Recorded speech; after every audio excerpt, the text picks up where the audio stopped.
देखो आज धर्मशाला media club पक्षर जो गोष्ठी स्वास्थ्य केन्द्र धर्मशाला आम से फल बंटन कर विगत 3 वर्ष धरी 4 वर्ष धरी कार्यक्रम कर वर्ष आम अगस्ट 15 प्रतिवर्ष हुए वर्ष अगस्ट 15 करूँ कि कौन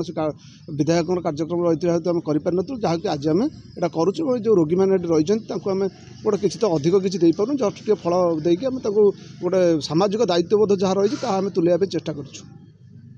देखु प्रतिवर्ष भली ए वर्ष अगस्ट 15 दिन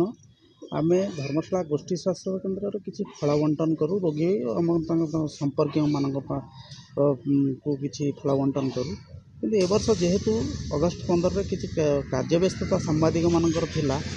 ताकू दृष्टि रखी अगस्ट 16 तारिख दिन आम आसी धर्मशाला गोष्ठी स्वास्थ्य केन्द्र को आसलु फल बंटन करने आम सहित जोग देते धर्मशाला एडिशनल तहसीलदार आउ धर्मशाला आईआईसी एवं धर्मशाला गोष्ठी स्वास्थ्य केन्द्र मेडिकल ऑफिसर थे आम जब किंचित किछि रोगी आउ संपर्क मानू आम दे आमर दायित्व निर्वाह करी आम खुशी अनुभव करुँ। मो ना हूँ विमलपति मु धर्मशाला मीडिया क्लब जन सदस्य आमर सभापति सुधाकर राउतर परामर्श क्रमे आमर आज धर्मशाला मेडिकल परिसर रे मीडिया क्लब पक्षर फल बंटन कार्यक्रम करागला आमर धर्मशाला अतिरिक्त तहसीलदार धर्मशाला थाना अधिकारी एवं मेडिकल ऑफिसर ये जो कार्यक्रम सामिल हो रोगी मान को फल बंटन करते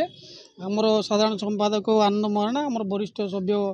बसंत नायक अलाउद्दीन आमर शिव प्रसाद महांती सुशांत साहू आमर राजतिलक महांती आमर सभ्य मैंने सहयोग करते निश्चित भाव में गणमाध्यम सामाजिक दायित्व रही प्रमाण करने आम विगत किसी वर्ष धरी धर्मशाला मेडिकल परिसर रोगी मान फल बंटन कर आज से कार्यक्रम सुचारू रूप संपादन कराला।